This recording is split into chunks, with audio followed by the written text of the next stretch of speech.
The forest was quiet again. The storm had passed, leaving only soft raindrops falling on leaves and the distant murmur of the stream. But for Armand, the silence felt different. It was heavy, almost sacred. Every rustle of the wind, every bird song seemed muted, as if the world itself had paused to remember what had happened. He held the small glowing feather in his hand, a remnant of Serenaya. It was warm, light, and shimmering softly.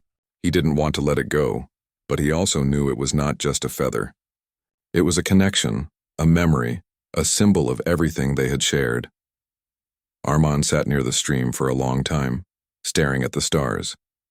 The night sky felt fuller somehow, brighter as if some hidden presence watched over the mountains. He remembered Serenaya's words, "Look at the stars. The one that shines brightest, and that will be me." He searched the sky looking for a single star that shone differently. His heart felt heavy but also strangely calm. Despite the fear and sadness, he knew she was still out there, somewhere among the stars. Days passed and life in the village slowly returned to normal. The forest looked peaceful, as if nothing unusual had ever happened. Yet Armand knew the truth. He could feel the change in the air. The silence that had followed Serenaya's departure was not emptiness. It was memory. It was the quiet echo of her presence, and it reminded him every day of what he had learned from her. He continued his daily routines, visiting the forest where they had spent their time together. The hut was still there, though it now felt hollow. He would sit near it, sometimes talking to the air as if Serenaya could hear him. "How is Alindra tonight?" he whispered softly. "Are you watching the stars?" Even though she was gone, Armand felt her presence in small ways. A rustle of leaves that sounded like her laugh, the soft glow of moonlight on the stream, the faint warmth of a breeze that brushed against his face. Armand never forgot what she had taught him. She had shared stories of Alindra, of the Palace of Silence, and the power of the forbidden words. She had shown him the beauty of emotion, love, fear, joy, and sorrow, and how important it was to feel them, even when life seemed ordinary. He began to notice these things in his own life, the way children laughed as they played in the fields, the smiles of neighbors helping one another, the quiet happiness of a bird building its nest. Everything seemed brighter, fuller. Armand realized that Serenaya had not only shared her world with him, but had also opened his heart to his own. One evening, he climbed the small hill near the forest. From there, he could see the village, the river, and the mountains beyond. The sky was clear, filled with thousands of stars. He searched for the brightest one. The star Serenaya had promised would remind him of her. There it was, shining stronger than all the others, steady and pure. Armand smiled, feeling a warmth in his chest. "Hello, Serenaya," he whispered softly. "I see you." Life continued, but Armand knew he could never forget her. He began writing about everything: the glowing footprints, the forest, the strange crystal, and of course Serenaya herself. He wrote about her kindness, her laughter, her stories of Alindra, and the way she had taught him the meaning of emotion. He also wrote about the forbidden words, the storm and the palace that had appeared in the sky. Though he had been frightened at first, he now understood the true meaning of her warning. The words were powerful, yes, but their effect was not just fear. They were a reminder that connection, respect, and love were sacred, even across worlds. Armand began visiting the forest not only to remember Serenaya, but also to share her lessons with others.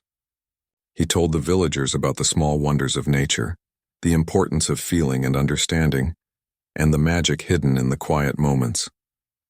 People listened, even if they did not understand everything. Slowly, the forest became a place of reflection and peace for the village, a quiet sanctuary where hearts could feel, much like Alindra.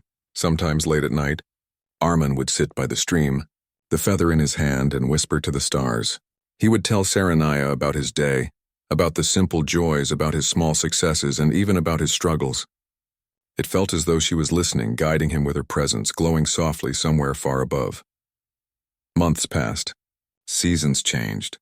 The forest transformed from lush green to golden brown in autumn, and then to soft white in winter. Yet Armand's memories of Serenaya never faded. Each season reminded him of their shared moments, her curiosity, her laughter, her gentle voice repeating new words in his language, and her glowing crystal pulsing in the night. One night, as snow quietly covered the ground, Armand stood on the same hill where he had first looked for her star. The sky was clear and the stars shone brightly. He looked at the brightest star and felt a quiet joy. It was steady, unchanging, and beautiful, just like the memory of Saranaya. He realized something important that night.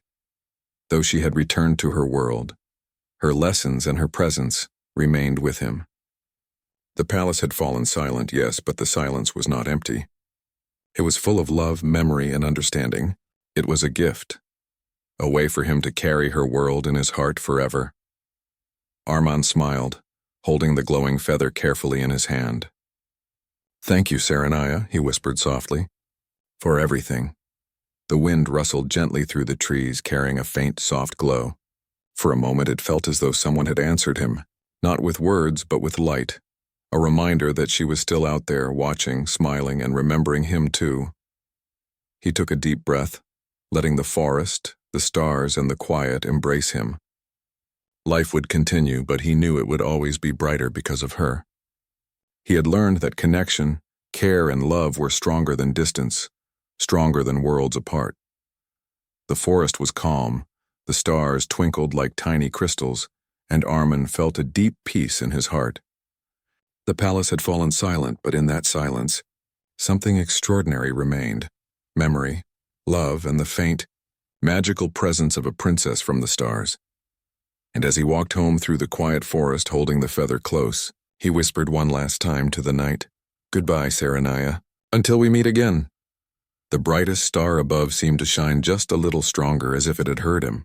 And in that moment, Armand knew that no matter where she was, their hearts were forever connected. The palace may have been silent, but love, real, pure, and eternal, was louder than any word. The forest, the stars, and the world beyond continued on, full of wonder, mystery, and the quiet magic that only hearts who truly feel can understand. Part 1. The Strange Arrival. It was a calm evening in a small mountain town where the sky usually stayed clear and the stars shone brightly. The people there were simple and peaceful, living far away from the noise of cities. The wind often carried the sweet smell of pine trees, and the sound of flowing water from the nearby stream made the nights even more beautiful. Among the people living there was a young man named Armand. He was around 22 years old, quiet by nature and deeply interested in the stars. He often spent his evenings on the rooftop of his small house, lying on an old wooden chair and watching the sky with his telescope. While others liked talking or gathering at the local tea shop, Armand liked silence. The stars for him were like friends who never left. One night, as he adjusted his telescope, something unusual happened. A bright blue light flashed across the sky, not like an airplane, not like a falling star, but something different. It moved in a strange pattern, zigzagging instead of falling straight. The light was so intense that even the dogs in the town began to bark. Armand watched carefully. His heart started to beat faster. The light stopped suddenly above the forest near the mountain's base, then slowly vanished behind the trees. The sky turned dark again as if nothing had happened. He sat there for a long time, confused and amazed. "What was that?" he whispered to himself. He knew he had seen many things in the sky before: satellites, comets, even strange glows. But this was unlike any of them. The next morning, the small town was filled with whispers. People said they saw a star fall near the woods. Some said it was a meteor. Others joked that it might be something from another world. Old villagers who loved stories began to tell strange tales about spirits that came down from the sky. But one thing was certain: something had landed. Armand could not stop thinking about it. During the day, he went about his work at the local library, but his thoughts were far away. In the evening, when most people went home, he packed a small flashlight, a notebook, and walked toward the forest. The path was quiet except for the sound of insects. The tall pine trees stood like silent guards, and the cool air carried the smell of wet earth. Armand followed a narrow trail that led deeper inside. He didn't know exactly where he was going. He just followed his feeling. After walking for almost half an hour, he noticed something strange on the ground. There were footprints, not like human ones, not animal either. They were delicate, almost glowing faintly, as if someone had walked barefoot and left behind traces of light. He knelt and touched one mark gently. It was warm. His heartbeat quickened. The tracks led deeper into the forest. He followed them carefully until he reached a small open clearing where the trees bent slightly outward. The air there felt heavy, almost magical. The soil was soft, and in the center lay a round patch where the grass had burned slightly. A perfect circle, as if something large and hot had rested there. He looked around and whispered to himself. Something really came down here. The evening sky had begun to darken. Armin took a few photos with his phone and decided to return home before nightfall. As he walked back, he felt someone watching him, a strange, soft presence. But every time he turned around, there was nothing. That night, he couldn't sleep. The image of the glowing footprints stayed in his mind. He tried to read a book but ended up staring out of the window watching the moon. A quiet thought echoed in his mind. Maybe the light wasn't dangerous at all. Maybe it was someone who needed help. The next day, the town was even more alive with stories. Some children said they heard a strange song near the river. A farmer swore he saw a figure shining like silver between the trees. But when others went to look, nothing was there. Armin decided to return once more, but this time during daylight. He packed some food, water, and his camera. He also brought a small notebook in which he had drawn the glowing footprints from memory. The forest looked peaceful in the morning. Sunlight filtered through the tall trees, making golden spots on the ground. He followed the same trail until he reached the clearing again. The circle was still there. But this time he saw something new. A small piece of metal shaped like a petal lying near a rock. It shone faintly like silver glass. He picked it up carefully.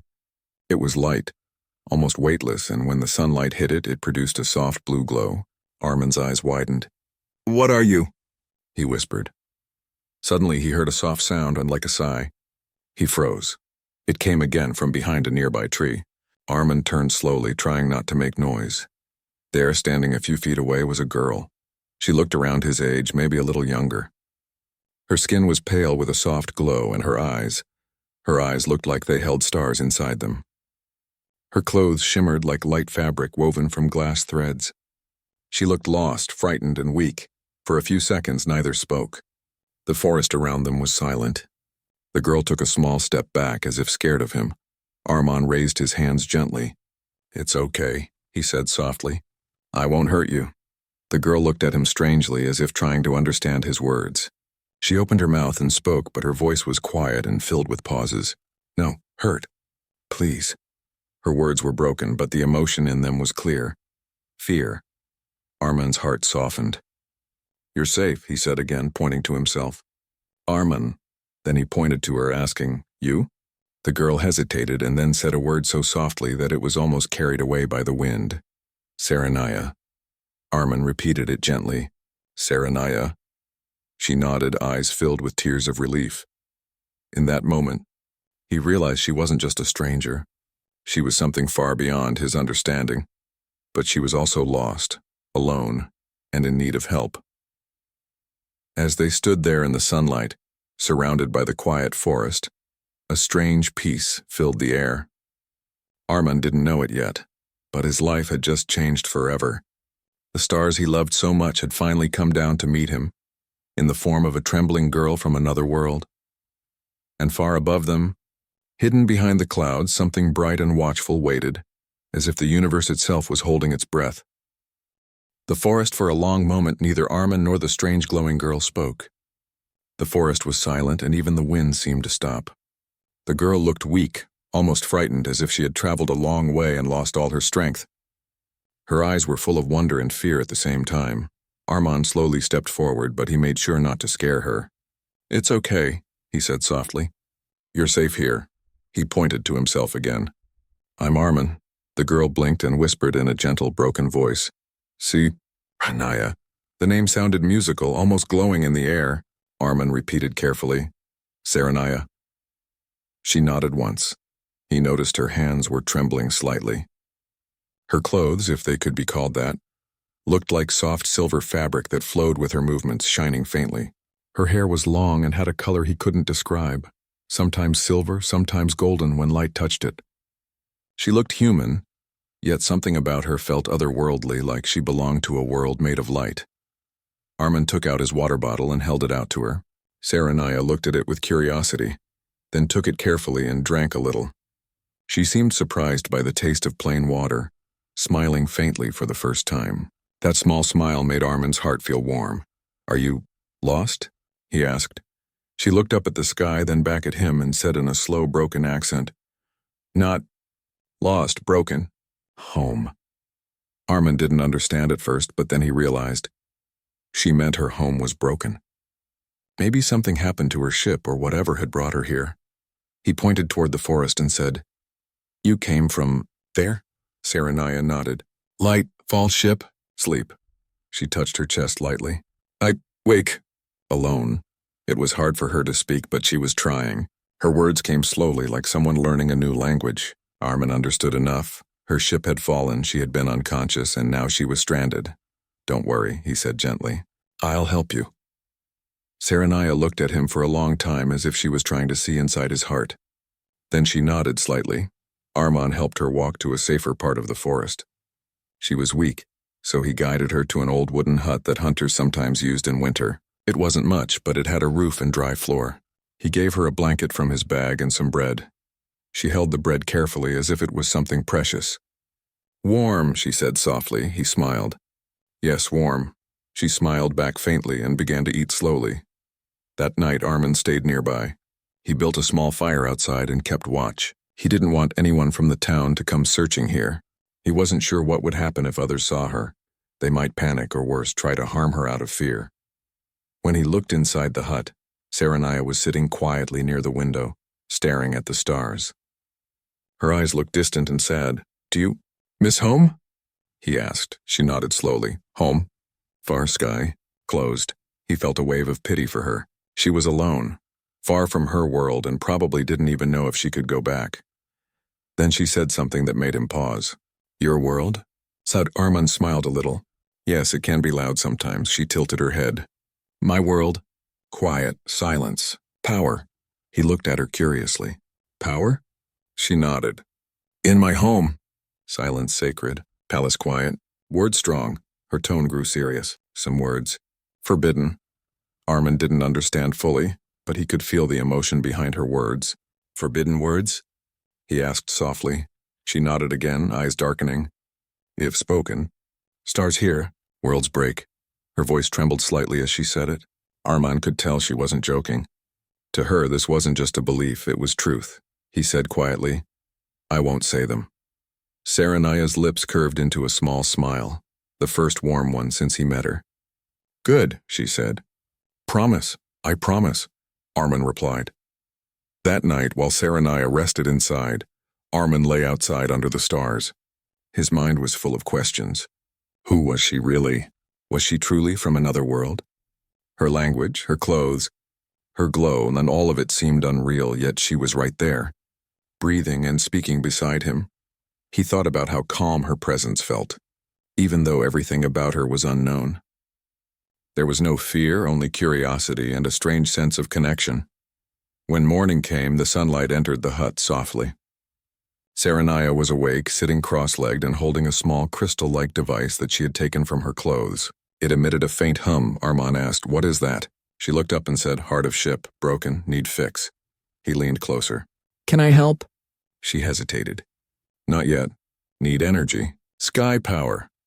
Armin nodded, not fully understanding but willing to try anything. Over the next few days, he visited her every morning. He brought fruits, bread, and water. In return, Saranaya began to share more about herself. She told him her planet's name, Alindra. It was a world of crystal oceans and floating towers. Her people lived in harmony with sound and silence. They could feel emotions through vibrations in the air. She was not just anyone from her world, she was a princess, sent to study human emotions. But her ship had malfunctioned and she had crashed here by accident. When Armin heard that, he was stunned. A princess from another world was sitting right in front of him, eating fruit and learning his language. "Why study emotions?" he asked one afternoon as they sat by the stream. Saranaya looked thoughtful. "On Alindra, we have peace, but no feeling. No anger, no joy, only balance. My people want to learn what heart means." Armin nodded slowly. "So you came here, you to feel?" She smiled faintly. "Yes, to feel." Days turned into weeks. Saranaya's language improved quickly, and she began to understand him better. Sometimes she laughed at his jokes, sometimes she stared quietly at the water. She loved hearing stories about Earth, about music, festivals, and rain. But she always warned him about one thing, the forbidden words. "Never speak them," she said one night as they watched stars. "They are royal words. Not for humans if spoken. The palace hears." Armin nodded. "I won't, I promise again," she smiled. "You good human." That simple sentence made him laugh softly. "You're a good alien princess," he said playfully. Saranaya blinked, then smiled a little wider. "Alien. Princess?" she repeated, as if testing the sound. In that quiet forest under the shining moon, the two of them shared laughter for the first time. The world felt peaceful. Neither of them knew that far above, in the endless sky, something had started to stir. A faint pulse of light shimmered across the stars, a signal that someone, somewhere, had noticed the missing princess of Alindra. And though the forest was calm, a new chapter of wonder and danger was quietly beginning. Days passed quietly in the forest. Armand visited Saranaya every morning, bringing food, water, and sometimes flowers just to make her smile. The fear that once filled her eyes was now replaced by calmness. She had started to trust him. Every evening they sat near the stream watching the sunlight fade behind the mountains. Saranaya loved listening to the sound of water. She said the flow reminded her of songs from her home, the way wind sang through glass trees on her planet Alindra. Armin often asked her questions about her world. She always answered slowly, carefully choosing her words. "Alindra, very beautiful," she said one evening. "Sky always light. No sun, no night, want only soft glow. Sea sings when moon rises." Armin listened with wide eyes. He couldn't imagine a place like that. "It sounds like a dream," he said softly. Saranaya smiled faintly. "Dreams and truth same on Alindra. We live in peace. No war, no lies." But her voice grew quiet. "No feeling." He looked at her. "No feeling? What do you mean?" She looked up at the stars, her silver hair catching the light. "We know what emotions are, but we cannot feel them. We speak only with mind. We smile when needed. We never cry. We live long, but hearts stay still." Armin felt sadness for her. "That sounds lonely," he said. Saranaya nodded slowly. "Yes, that is why I was sent. The council wanted one of royal blood to learn emotion, to understand what heart means." Armin sat beside her silently for a while. "Have you learned it now?" he asked gently. She looked at him for a long moment before answering.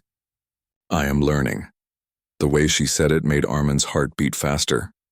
He didn't know why, but every time she looked at him like that, he felt something deep, something peaceful yet strong. Over time, Saranaya started helping him with small things. She learned to prepare fruits, to start a small fire using her glowing crystal, and to read simple earth words from Armin's old books. She spoke in short sentences, but her voice was musical, and her laughter, though soft and was full of light. Sometimes, she would tell stories from Alindra. She spoke of the Palace of Silence, a place where no one ever spoke aloud. The walls were made of crystal that stored memories of sounds. Whenever someone whispered near them, the walls glowed with colors that showed emotion. Blue for calm, red for anger, gold for love. Armin was amazed. "That's beautiful," he said. Saranaya smiled. "But dangerous, too. Some words on Alindra are sacred. If wrong person speaks them, the energy of silence breaks." He frowned slightly. "What kind of words?" She grew quiet. "We call them the forbidden words. Only the royal family knows them. They are not meant to be spoken. They are not sound, and they are power." Armand was curious but careful. "What happens if someone says them?" Saranaya lowered her eyes. The palace falls silent. The stars stop moving.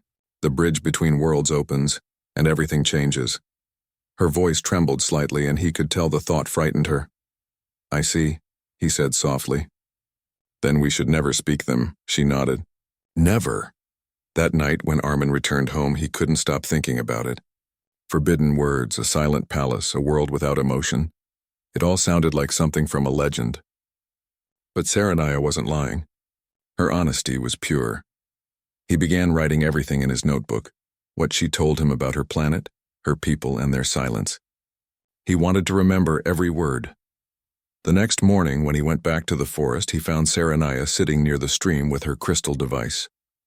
It glowed faintly in her hands. "Trying to fix it?" he asked. She nodded. "Yes, need light from sky. Sun, not enough." Armin looked at the sky. Maybe tonight you can try. The stars are bright. Saranaya smiled softly. You always help. He shrugged shyly. Maybe because you're my friend. She repeated the word carefully. Friend. Yes, he said. Friend. The word seemed to make her happy. She looked at him, her silver eyes shining. On Elindra, we don't have word for that. We have bond, but not heart bond. Armin smiled. Then maybe now you do. That night the sky was full of stars. Saranaya stood outside the hut holding the crystal. She lifted it toward the sky and it began to glow brighter. The trees reflected its light, making the forest look like a field of small stars. Armin watched silently, amazed. It's beautiful, he whispered. Saranaya nodded. This crystal is heart of ship. It remembers my world. When it glows, I feel home. Her expression changed, a touch of sadness crossing her face.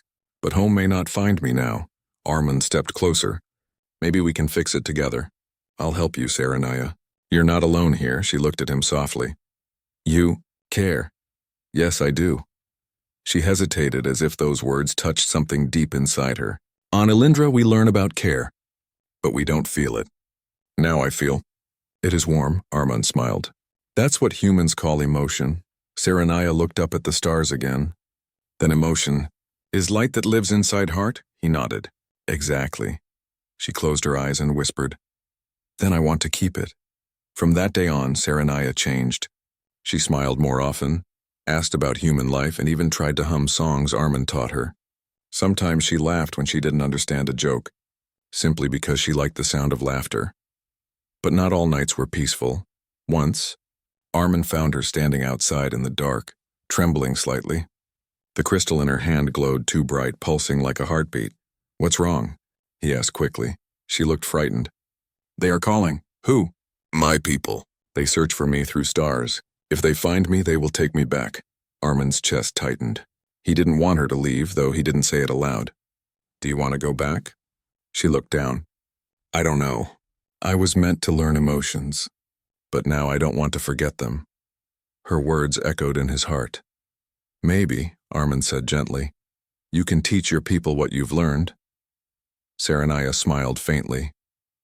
Maybe, but they will not understand until they feel it too.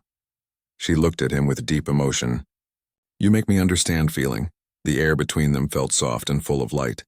Neither spoke for a while. The stars above seemed to glow brighter as if listening. Then, after a long silence, Saranaya said quietly, Armin, if one day I must go, promise you will not speak the words. He looked at her. I promise, her eyes shimmered. If you speak them, Palace will wake, and silence will fall. Even stars will stop. Armin didn't understand what she truly meant, but he nodded firmly. I won't. She smiled, a sad, knowing smile. Good, because once spoken, they cannot be taken back.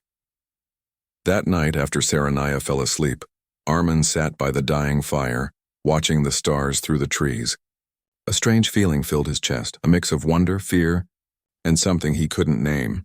He didn't know that far away, beyond those stars in a world made of light and silence. A grand palace had already felt a faint tremor, the echo of a forbidden bond forming on earth. The days turned into weeks, and the bond between Armin and Saranaya grew stronger with every passing sunset. The forest that once felt lonely now seemed alive with light and laughter. Saranaya had learned to speak more fluently now. Though her voice still carried a soft echo that made her words sound magical, she loved asking questions about everything. Rain, birds, fire, even human feelings. Sometimes she would watch people from a distance when Armin took her to the edge of the village at night. She would smile as children played near the fields, their laughter rising into the dark sky. They feel so much, she whispered once. Joy, fear, love, all flowing like water, Armin smiled. That's what makes us human. Saranaya nodded slowly. And now? I understand. She looked at him for a long moment, her eyes glowing faintly. Armin didn't ask what she meant. He could feel it in the silence between them, something unspoken, gentle but strong. One evening, dark clouds gathered above the mountains. The wind blew harder than usual, bending the tall trees and carrying the scent of rain. The birds flew away quickly, hiding in the deeper parts of the forest. Saranaya looked up at the sky, her expression tense. It is not normal storm, she said quietly. Armin frowned. What do you mean? She touched the glowing crystal on her wrist. It pulsed with soft light. I feel them, my people. They are near. Searching. Her words sent a chill through him. They found you? She nodded slowly. The storm is not from sky. It is from them.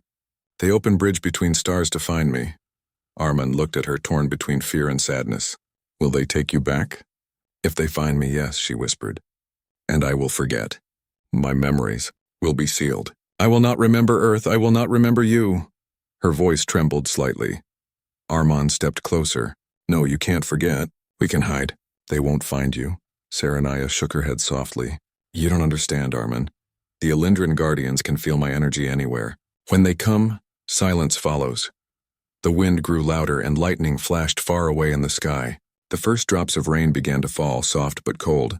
Armand looked around helplessly. We have to go to the hut. It's not safe here. They ran together through the forest, rain falling faster now, thunder echoing through the mountains. By the time they reached the hut, the sky was glowing with strange blue lightning. Not like Earth's lightning, but something otherworldly. Saranaya fell to her knees, holding her head.